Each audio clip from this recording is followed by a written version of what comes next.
একটি প্লেন হঠাৎ করে মাঝ সমুদ্রে ক্রাশ করে, কিন্তু সমুদ্রের মাঝে রয়েছে বিশাল এক খাদ। ধীরে ধীরে প্লেনটি সেই খাদের দিকে এগিয়ে যাচ্ছিল। অন্যদিকে যাত্রীরা প্লেনের অক্সিজেনটি মোটামুটি বেঁচে আছে। এদিকে খবর পেয়ে তাদেরকে উদ্ধার করার জন্য খুব দ্রুতই একদল ডুবুরি সেখানে হাজির হয় এবং দুজন ডুবুরি তাদেরকে ঠিক পেয়েও যায়, কিন্তু তারা জানতো না যে তাদের পেছনে আসলে কি অপেক্ষা করছে। মুভির শুরুতে লস অ্যাঞ্জেলেসের একটি এয়ারপোর্টকে দেখানো হয়। সেখানে কাইল ও জেট নামের দুজন ইউনিভার্সিটি স্টুডেন্টকে দেখানো হয়। তারা আসলে তাদের বন্ধু ইভার জন্য সেখানে অপেক্ষা করছে। তারা বন্ধুরা মিলে মেক্সিকোর কাবো নামক একটি দ্বীপে ছুটি কাটানোর জন্য যাচ্ছে। সেজন্য দুজনই বেশ খুশি ছিল আর একে অন্যের সাথে বিভিন্ন বিষয় নিয়ে মজা করছিল। আর তার সাথে ছিল তার বডিগার্ড ব্র্যান্ডন। এখানে জানা যায় ইভা হলো এই শহরের মেয়রের একমাত্র মেয়ে, আর সেজন্য ইভার সাথে সবসময় ব্র্যান্ডন থাকতো। ব্র্যান্ডন ছোটবেলা থেকে ইভা ও তার ফ্যামিলির দেখাশোনা করে আসছে, কিন্তু সে তাদের সাথে যাবে শুনে কাইল আর জেট তেমন একটা খুশি ছিল না। আসলে জেট ইভাকে ভালোবাসে, আর সেজন্য এই ট্রিপে সে ইভার সাথে একটু পার্সোনাল সময় কাটাতে চায়। কিন্তু ইভা মেয়রের একমাত্র মেয়ে হওয়ার কারণে মেয়র ইভার সেফটির কথা ভেবে ব্র্যান্ডকে তার সাথে পাঠিয়ে দিয়েছে। তাই যতই তারা ব্র্যান্ডকে দেখে অখুশি হোক না কেন, ব্র্যান্ডন তো ইভাকে এভাবে ছেড়ে দিতে পারবে না। তাই সে ইভার সুরক্ষার কথা ভেবেই তার সাথে যাওয়ার জন্য এখানে এসেছে। তবে ইভা জেটকে আশ্বস্ত করে যে ব্র্যান্ডন তাদেরকে কোনোভাবে বিরক্ত করবে না, সে সবসময় দূরত্ব বজায় রেখে অবস্থান করবে। আসলে ইভা ব্র্যান্ডনকে অনেক ভরসা করে, তাই সে নিজেই চেয়েছিল যে ব্র্যান্ডন তার সাথে এই ট্রিপে যাক, কারণ সে অনেক আগে থেকেই তাদের ফ্যামিলির একজন হয়ে তাদের সাথে একসাথে থাকছে। সেজন্য ব্র্যান্ডন সাথে থাকলে ইভা নিজেকে অনেক সেফ মনে করে। সেখানে এয়ারপোর্টে রোজা নামের একটি বাচ্চা মেয়ে, তার নানা হ্যাঙ্ক আর তার নানিকে দেখা যায়। আর তারা ইভার মতো মেক্সিকোর কাবোতে ছুটি কাটানোর জন্য একই প্লেনে করে যাচ্ছে। এখানে রোজার কাছে একটি ছোট্ট পুতুল দেখা যায়, যেটা রোজা সবসময় নিজের কাছেই রাখতো। এরপর চেকিং শেষ করে যখন তারা ওয়েটিং রুমে যায়, তখন রোজা লক্ষ্য করে তার প্রিয় পুতুলটা কোথাও একটা পড়ে গেছে। এদিকে ইভাকে দেখা যায় সে চেকিং শেষ করে ওয়েটিং রুমের দিকে যাচ্ছে। সে যাওয়ার সময় নিচে রোজার পুতুলটি পড়ে থাকতে দেখতে পায়। অন্যদিকে রোজা তার পুতুলটিকে খুঁজতে দৌড়ে সেদিকে এগিয়ে আসতে থাকে, আর হুট করে ইভার সাথে তার ধাক্কা লেগে যায়। কিন্তু বাচ্চা দেখে ইভা তাকে কিছুই বলে না। রোজা তার পুতুলটার জন্য ভীষণ কান্না করতে শুরু করে। তখন ইভা গিয়ে সেই পুতুলটা এনে রোজাকে ফিরিয়ে দেয়। এতে করে তাদের মধ্যে অনেক ভালো পরিচয় হয়ে যায়, কারণ ইভা যতই মেয়রের মেয়ে হোক না কেন, তার মধ্যে সেসবের কোনো অহংকার ছিল না। সে ভালো মনের একজন মানুষ ছিল। এরপর সময় হলে একে একে সবাই কাবোর উদ্দেশ্যে প্লেনে উঠে পড়ে। প্লেনে দানিলো নামের একজন ক্রু মেম্বার সবাইকে তাদের টিকিট অনুযায়ী সিট বুঝিয়ে দেয়। তবে দেখা যায় প্লেনে যাত্রী ছিল অনেক কম। ইভা তার ফ্রেন্ডদের নিয়ে একেবারে পেছনে গিয়ে বসে পড়ে, আর ব্র্যান্ডন তাদের থেকে দূরে সে সামনের দিকে একটা সিটে বসে। সিটে বসে ইভা আর ফ্রেন্ড কাইল একসাথে অনেক মজা করছিল। এরপর যখন দানিলো সে সবাইকে সেফটি ইন্টারাকশন দিতে শুরু করে, তখন সেটা নিয়ে কাইল অনেক মজা করে। তারা নিজেদের মধ্যে অনেক মজা করছিল। ঠিক তারই মধ্যে প্লেনটি টেক অফ করে। প্লেনে থাকা সবাই যে যার মতো অনেক মজা করছিল এবং তাদের জার্নি এনজয় করছিল। কিন্তু কিছু সময় পর হঠাৎ করেই তাদের প্লেনটি হালকা হালকা কাঁপতে শুরু করে। ইভা এতে অনেক ভয় পেয়ে যায়। তখন কাইল তাকে আরো বেশি করে ভয় দেখাতে শুরু করে এবং বলে এই প্লেনে তেমন কোনো যাত্রী নেই, এর মানে এটা সুরক্ষিত নয়। এমনকি এই প্লেনের ডানাগুলো অনেকটা পাতলা। এসব শোনার পর ইভা আরো বেশি ভয় পেতে শুরু করে। ঠিক সেই মুহূর্তে প্লেনটিতে বেশ কিছু পাখির ঝাঁক এসে ধাক্কা মারে, আর সে কারণে কিছু পাখি প্লেনের ইঞ্জিনে ঢুকে যায়। এদিকে পাইলট আর ক্রু মেম্বাররা যাত্রীদের জানায় যে প্লেন একেবারে সুরক্ষিত আছে, চিন্তার কোনো কারণ নেই। খুব তাড়াতাড়ি প্লেন তাদের গন্তব্যস্থলে পৌঁছে যাবে। কিন্তু এর মধ্যে রেজা খেয়াল করে প্লেনের ইঞ্জিনটা অদ্ভুতভাবে দুলতে শুরু করেছে। এমনকি মুহূর্তের মধ্যে সেটাতে আগুন লেগে যায়, আর হঠাৎ করে সে ভাঙা অংশের কাটা টুকরো এসে প্লেনের জানালা ভেঙে ভেতরে ঢুকে যায়। 20,000 ফুটের উপরে থাকার কারণে সেখানে এত পরিমাণ বাতাসের চাপ ছিল যে সেই ভাঙা জায়গা দিয়ে বেশ কিছু যাত্রী একেবারে সিটসহ বাইরে উড়ে যায়। তারপর দেখতে দেখতে সেই প্লেনটি আকাশ থেকে সোজা সমুদ্রের পানিতে আছড়ে পড়ে। একে একে সেই জায়গায় অনেক প্যাসেঞ্জার ধাক্কার আঘাতে মারা যায়, এমনকি অনেকেই আহত হয়ে যায়। প্রথমে প্লেনটি সমুদ্রের উপরে ভাসতে থাকলেও সেটি ভীষণ দ্রুত গতিতে পানির নিচে ডুবতে শুরু করে। প্লেনটা সমুদ্রের নিচে গিয়ে একটা পাহাড়ের ঢালে আটকে পড়ে। আর এখন কোনোভাবে যদি প্লেনটি সামান্য নড়ে, তাহলে সেটা নিচের গভীর খাদে পড়ে যেতে পারে। এদিকে প্লেনটা কাত হয়ে পড়ার প্রথম অংশটা পানিতে ডুবলেও পিছনের অংশে হাওয়া থাকার কারণে সেই অংশ এখনো পানিতে ডুবেনি। আর সেই কারণে বাকিরা সবাই মারা গেলেও পিছনে থাকা ইভা, জেট, কাইলসহ সেই ক্রু মেম্বার এখনো বেঁচে আছে। এরই মধ্যে সেখানে আহত ব্র্যান্ডন, ছোট রেজা ও তার নানিকে নিয়ে সেখানে চলে আসে। কিন্তু এই অ্যাক্সিডেন্টে রেজার নানা মারা গেছে। ব্র্যান্ডন কোনোভাবে রেজার নানিকে বাঁচিয়ে নেয়।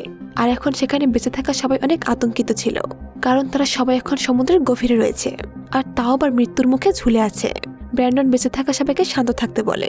সে জানায় এমন বিপদের সময় ভয় না পেয়ে সবাইকে শান্ত হয়ে ভাবতে হবে যে কিভাবে এই বিপদ থেকে নিজেকে বাঁচানো যায়। যদিও এই অংশে হাওয়া লক্ষার কারণে এই অংশটা সুরক্ষিত ছিল, কিন্তু সেটা বেশি সময়ের জন্য ছিল না, কারণ এখানে থাকা অক্সিজেন একটা সময় শেষ হয়ে যাবে। তবে প্রতিটা প্লেনে 2টা করে ইমার্জেন্সি অক্সিজেন ট্যাঙ্ক থাকে, যাতে করে তারা আরো বেশি সময় বাঁচতে পারে। কিন্তু দানিলো চেক করে দেখতে পায় যে এই প্লেনের ট্যাঙ্ক দুটো একেবারেই খালি, আর এখন অপেক্ষা করা ছাড়া তাদের হাতে আর কোনো পথই খোলা নেই। কারণ এতক্ষণে হয়তো রেস্কিউ টিম তাদের প্লেনটি খুঁজতে বেরিয়ে পড়েছে।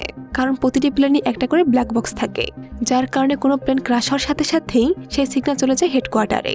তাই এখন তাদের কাছে এই জায়গায় অপেক্ষা করা ছাড়া আর কোনো উপায় নেই। তবে তার জন্য এখন তাদের অক্সিজেন প্রয়োজন। তখন রোজার নানি জানা সে প্লেনে ওঠার সময় একজন রোগীকে দেখেছিল অক্সিজেন ট্যাঙ্ক নিয়ে উঠতে, সেটা পেলে তারা সেটা ইউজ করতে পারবে। তখন ব্র্যান্ডন চলে যায় সেটা আনার জন্য, কিন্তু তার ধারণা ছিল না যে সামনে কি বিপদ তার জন্য অপেক্ষা করছে।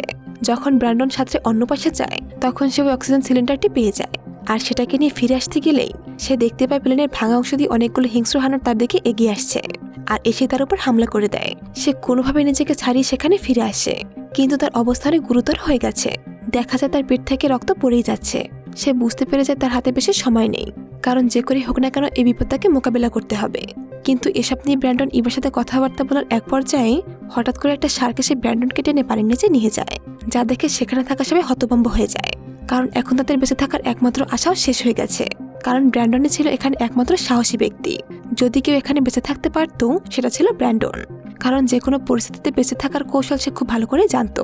কিন্তু সেই মানুষটি এখন আর বেঁচে নেই। চারদিক থেকে এখন হিংস্র হাঙরের দল তাদেরকে ঘিরে ফেলেছে। এখন বাঁচতে হলে তাদেরকে এখান থেকে বেরোনোর কোনো পথ খুঁজে বের করতে হবে, নয়তো রেস্কিউ টিম আসা পর্যন্ত অপেক্ষা করতে হবে। কিন্তু সেটার জন্য তাদের হাতে বেশি সময় নেই, কারণ প্লেনটি সামনের দিকে 30 ডিগ্রি অ্যাঙ্গেলে ঝুঁকে আছে। অন্যদিকে ইভার ফ্রেন্ড কাইলকে দেখা যায় প্লেন ক্র্যাশের সময় তার হাতে ভীষণ ব্যথা পেয়েছিল, তাই ইভার দানিলো মেরে তার হাতটা ব্যান্ডেজ করে দেয়। এরপর সবাই একসাথে ওয়েট করতে থাকে রেস্কিউ টিমের জন্য। এদিকে সমুদ্রের উপর একটা হেলিকপ্টার চলে এসেছে, যার মধ্যে রয়েছে 2 জন ডুবুরি। তারা আসলে প্লেনটা খুঁজতেই এসেছে, কিন্তু এই কাজটা এতটা সহজ ছিল না, কারণ তারা তো জানতোই না যে এই বিশাল সমুদ্রের ঠিক কোন জায়গায় সে প্লেনটা ক্র্যাশ হয়েছে। তবে অনেকক্ষণ ধরে সার্চ করতে করতে তাদের হেলিকপ্টারের ফুয়েলও কমে যাচ্ছিল। অন্যদিকে প্লেনের মধ্যে থাকা সবাই ব্র্যান্ডনের কথা মতো রেস্কিউ টিমের জন্য অপেক্ষা করছিল, কিন্তু তাদের বিপদ এখনো কমেনি। ধীরে ধীরে প্লেনটি দুমড়ানোর আওয়াজ আসতে শুরু করে। মূলত এই সমুদ্রের গভীরে পানির চাপ কিছুতে প্লেনটি সামলাতে পারছিল না, কারণ যে কোনো সাবমেরিনের থেকে একটা প্লেনের মেটালিক লেয়ার অনেক পাতলা থাকে। এরই মধ্যে তারা লক্ষ্য করে সেই হিংস্র হাঙরগুলো প্লেনের সামনে থাকা মৃত মানুষদের খেতে শুরু করেছে। এসব দেখে সবার মনোবল ভাঙতে শুরু করে। হুট করে প্লেনটি একটা ঝাঁকুনি দেয়। আসলে প্লেনটি সে পাহাড়ের ঢাল দিয়ে প্রচন্ড বেগে নিচের দিকে নামতে শুরু করেছে। তবে অনেকটা নিচে গেলে হঠাৎ করে সৌভাগ্যক্রমে প্লেনটি একটা পাথরে গিয়ে আটকে পড়ে, আর এখন সেই প্লেনটা অনেকটা গভীরে নেমে এসেছে। এর ফলে প্লেনের ভিতরে পানি ঢুকতে শুরু করে। এসব দেখে সবাই ভাবতে থাকে যে তারা যদি রেস্কিউ টিমের জন্য এভাবে অপেক্ষা করে বসে থাকে তাহলে হয়তো তারা এই প্লেনের মধ্যে মারা যাবে। তাই এখন তাদের বাঁচতে হলে প্লেনের এই ভাঙা অংশ দিয়ে বেরিয়ে যেতে হবে। তবে তার জন্য আগে হিংস্র হাঙরগুলোর মনোযোগ এখান থেকে সরিয়ে নিতে হবে, আর তারপরে তারা এখান থেকে বেরোতে পারবে। এই অবস্থায় এছাড়া আর কোনো পথই তাদের সামনে খোলা নেই। তখন সে ছোট রাজা বলে ওঠে শার্করা বাবলস একেবারেই পছন্দ করে না, কিন্তু ছোট বাচ্চা হওয়ার কারণে জেড আর কাল তার কোনো কথাই বিশ্বাস করে না। তবে ইভা বলে অন্তত একবার হলো চেষ্টা করে দেখা উচিত। এর মধ্যে আরো একটা সমস্যা হলো অক্সিজেন। এতটা গভীর থেকে যদি তাদের উপরে উঠতে হয় তাহলে তাদেরকে অনেকটা অক্সিজেনের প্রয়োজন পড়বে, কিন্তু দুর্ভাগ্যের ব্যাপার সেই পরিমাণ অক্সিজেন তাদের কারো কাছেই নেই। এটা শুনে কাইল জানায় সে প্লেনে ওঠার সময় 2 জন ছেলেকে অক্সিজেন ট্যাঙ্ক আর ডুবুরির পোশাক নিয়ে প্লেনে উঠতে দেখেছিল। তবে হয়তো সেই ট্যাঙ্কে কোনো অক্সিজেন নেই, কারণ রোগী ছাড়া অন্য কোনো প্যাসেঞ্জারকে অক্সিজেন ট্যাঙ্ক নিয়ে প্লেনে ওঠার অনুমতি দেওয়া হয় না। কিন্তু সেই ডুবুরির পোশাকগুলো তো তারা ইউজ করতে পারবে, আর পাশাপাশি সেখানে কিছু লাইফ জ্যাকেটও রয়েছে। আর সে জ্যাকেটে হাওয়া বললে সেটি ফুলে যায়। সেটা ব্যবহার করে তারা সমুদ্রের সারফেস পর্যন্ত পৌঁছতে পারবে। কিন্তু প্লেনে বাইরে থাকা সেই সারগুলোকে তাড়ানোর জন্য তাদেরকে অনেক সময় পানির নিচে থাকতে হবে, কিন্তু এত সময় অক্সিজেন ছাড়া তারা সার্ভাইভ করতে পারবে না। তাই এমনভাবে গেলে তাদের মৃত্যু অনিবার্য, কিন্তু তাও চেষ্টা চালিয়ে যেতে হবে। কিন্তু ইভা ছিল ভীষণ দোটানার মধ্যে, কারণ সে ছোট থেকেই পানি প্রচন্ড ভয় পায়। আসলে সে যখন অনেক ছোট ছিল তখন তার মা পানিতে ডুবে মারা গিয়েছিল। সে তার মাকে এখনো ভীষণ মিস করে, আর এখন তার শুধু নিজের মায়ের কথাই মনে পড়ছিল। অন্যদিকে হেলিকপ্টারে থাকা সেই রেস্কিউ টিম সমুদ্রের সার্ফেসে ভেসে থাকা সেই প্লেনের ভাঙা অংশগুলো দেখতে পায়, কিন্তু প্লেনটা ছিল পানির অনেক নিচে। তবে এখন হেলিকপ্টারের ফুয়েল অনুযায়ী তাদের কাছে মাত্র 15 মিনিট সময় রয়েছে, আর এইটুকু সময় নিয়েই সেই ডুবুরি 2 জন সার্চ অভিযানে পানির নিচে নেমে পড়ে। এরপর অনেকটা গভীরে যেতেই সেই প্লেনটাকে পাহাড়ে ঢালে একটা পাথরের সাথে ঝুলে থাকতে দেখতে পায়। তখন রোজা সেই ডুবুরিদের দেখতে পায়। এরই মধ্যে রোজা দেখতে পায় ডুবুরিরা তাদের দিকে এগিয়ে আসছে, যা দেখে তারা অনেক খুশি হয়। অবশেষে তারা বাঁচার একটি আশা দেখতে পায়। রোজা তখন জানালা দিয়ে হাত নাড়ায়, আর একটু সামনে আসলেই ডুবুরিরা তাদেরকে দেখতে পায়। তখন ইভা দেখতে পায় ডুবুরিদের পেছনে অনেকগুলো শার্ক আছে। ইশারায় সে তাদেরকে বোঝানোর চেষ্টা করে, কিন্তু ততক্ষণে অনেক দেরি হয়ে যায়। শার্ক এসে তাকে টেনে পানির নিচে নিয়ে যায়, আর তার কাটা বা ভেসে উঠতে দেখা যায়। এরপর অন্যজন প্লেনের সে ভাঙা অংশ দিয়ে প্লেনের ভিতরে ঢুকে পড়ে, কিন্তু শার্ক এসে তাকেও টেনে নিয়ে যায়। আর এবার তারা বুঝে যায় যে বাঁচতে হলে যা করার তাদেরকেই করতে হবে। ওদিকে উপরে দেখা যায় হেলিকপ্টারের ফুলে প্রায় শেষের পথে, তাই আর কোনো উপায় না পেয়ে তারা সেখান থেকে ফিরে যায়। তবে সেই মৃত ডুবুরিটা মৃত্যুর আগেই সেই প্লেনের লোকেশন পাঠিয়ে দিয়েছিল তার বাকি সাথীদের কাছে। অন্যদিকে নিচে দেখা যায় সেই ডুবুরিটা তাদেরকে কোনো সাহায্য করতে না পারলেও একজনের লাশ এখনো সেই প্লেনের মধ্যেই রয়েছে। এর মানে তার কাছে থাকা সেই অক্সিজেন ট্যাঙ্কের সাহায্য নিয়েই এখান থেকে তারা বাইরে যাওয়ার চেষ্টা করতে পারে। সেটা ভেবে সাহস করে ইভা আর জেড সেই ডুবুরিদের মৃতদেহ পানির নিচে খুঁজতে শুরু করে আর কিছু একটা সামনে দেখতেও পায়। কিন্তু হুট করে জেড পা পিছলে নিচে পড়ে যায়। ঠিক সেই সময় একটা শার্ক এসে জেটের পায়ে কামড় বসিয়ে দেয় আর তার পাটি একেবারে ছিঁড়ে নিয়ে চলে যায়। প্রচন্ড যন্ত্রণায় জেড ছটফট করতে শুরু করে আর তার জীবনে একজন অ্যাথলিট হওয়ার স্বপ্ন এখানেই শেষ হয়ে যায়। তবে যে কোনো উপায় তাকে এখান থেকে বেঁচে ফিরতে হবে। এরপর দানিলোর সাহায্য নিয়ে ইভা একটা হ্যাচ খুলে সেই জায়গায় চলে যায় যেখানে প্যাসেঞ্জারদের লাগেজ রয়েছে। সেখানে গিয়ে ডুবুরির সেই পোশাকগুলো নিয়ে আসে, কিন্তু তারা তো রয়েছে 6 জন আর তাদের কাছে পোশাক রয়েছে 4 জনের। এর মানে তাদের থেকে 4 জন এখান থেকে বেঁচে ফিরতে পারবে। এরই মধ্যে সবাই লক্ষ্য করে যে জেটের অবস্থা ধীরে ধীরে খারাপ হচ্ছে। অতিরিক্ত রক্তক্ষরণের কারণে জেট আস্তে আস্তে নিস্তেজ হয়ে যায়। এসব দেখে ইভা তার কাছে আসে আর তার সাথে কথা বলে তাকে জাগিয়ে রাখার চেষ্টা করে, কিন্তু দুর্ভাগ্যবশত কিছু সময়ের মধ্যেই সেখানে জেটের মৃত্যু হয়ে যায়। এতে করে ইভা ভীষণভাবে ভেঙে পড়ে, কারণ ছোটবেলায় সে তার মাকে হারিয়েছিল আর এখন তার সবচেয়ে কাছের বন্ধুকেও হারিয়ে ফেলেছে। কিন্তু ইভার বাবা তাকে ভীষণ ভালোবাসে আর এবার ইভাকে যে করে হোক না কেন তার বাবার জন্য হলেও নিজেকে বাঁচিয়ে রাখতে হবে। এরই মধ্যে প্লেনটি আবারও সামনের দিকে ঝুঁকতে শুরু করে আর হঠাৎ করে প্লেনের সামনের ককপিটটা একেবারে ভেঙে পড়ে যায়। এর মানে এখন যা করার খুব দ্রুত করতে হবে। ওদিকে কাইলকে দেখা যায় সে ভীষণ ভয় পাচ্ছে, এমনকি সে বেঁচে ফিরবে কিনা তা নিয়েও তার সন্দেহ হয়। জেডের মৃত্যুতে তার মনোবল একেবারে ভেঙে গেছে, বাঁচতে পারবে কিনা এসে ভাবতে ভাবতে সে অনেক ভয় পেয়ে যায়। তবে ইভা বারবার তাকে সাহস দেয়, কিন্তু নিজের চোখের সামনে তার প্রিয় বন্ধুকে হারিয়ে কাইল যেন একেবারে দিশেহারা হয়ে গেছে। তার যেন এখন বাঁচার ইচ্ছেটাই হারিয়ে গেছে। এরপর তারা সবাই ডুবুরির পোশাক পরে নেয় আর সাথে করে একটা লাইফ জ্যাকেটও পরে নেয়। বাকিগুলো সেই শার্কদের ভয় দেখানোর জন্য সাথে নিয়ে নেয়। এরই মধ্যে প্লেনের সামনের ভাঙা ককপিটটি একেবারে ভেঙে সামনের খাদে পড়ে যায়। ওদিকে রোজার নানি ভাবে সে যদি তাদের সাথে যায় তাহলে হয়তো বাকিরা তার জন্য পিছিয়ে যাবে, কিন্তু সে চায় না কিছুতেই এমনটা হোক। সে তার নাতনির কথা ভেবে নিজের জীবন দিতে রাজি হয়ে যায়, তাই সে রোজাকে ইফার হাতে তুলে দেয়। এরপর সবাই সামনের দিকে এগিয়ে যেতে শুরু করে। তবে যার পথে হঠাৎ একটা শার্ক তাদের সামনে চলে আসে। তখন ইভা তার সাথে থাকা লাইফ জ্যাকেটের সাহায্যে বাবলস তৈরি করে। দেখা যায় এতে করে কাজ হচ্ছে, শার্কটি অন্যদিকে চলে যায়। তবে কাল অনেক সময় পানিতে থাকার পর সে আর কিছুতে সামনের দিকে এগোনোর সাহস পাচ্ছিল না, তাই সে একটা জায়গায় দাঁড়িয়ে পড়ে। তখন একটা শার্ক এসে তার উপর আক্রমণ করে আর শরীরের মাঝখানে কেটে 2 ভাগে ছিঁড়ে ফেলে। এরই মধ্যে বাকিরা সামনে সে মৃত ডুবুরিকে খুঁজে পায় আর তার অক্সিজেন সিলিন্ডার থেকে 3 জনই অক্সিজেন নিয়ে নেয়। এরপর ইফা দানিলোর কাঁধে সে ট্যাঙ্কে বেঁধে রোজাকে তার সাথে দিয়ে দেয় এবং তাদেরকে প্লেনের সে ভাঙা অংশ থেকে বেরিয়ে যেতে বলে। তবে সে বেরোতে গেলে তার সামনে একটা শার্ক চলে আসে। ইভা ভয় একেবারে দাঁড়িয়ে পড়ে, কারণ শার্কগুলো নড়াচড়া দেখলে আরো বেশি আক্রমণ করে। শার্কটা ইভার পাশ দিয়ে ভেতরে চলে যায়। তবে হঠাৎ করে দেখা যায় সেই প্লেনটা সামনের খাদের দিকে পড়তে শুরু করেছে। এতে করে প্রচন্ড প্রেসারের কারণে ইভা প্লেনের পেছনের দিকে যেতে শুরু করে। তাও সে অনেক কষ্টে প্লেনের সিটগুলো ধরে সেখান থেকে বাইরে বেরিয়ে আসে আর নিজের লাইফ জ্যাকেটটা টেনে ধরে। কিন্তু এত বড় প্লেনটা প্রচন্ড গতিতে খাদে পড়ার কারণে পানির প্রেসারের জন্য ইভা উপরে উঠতে পারছিল না।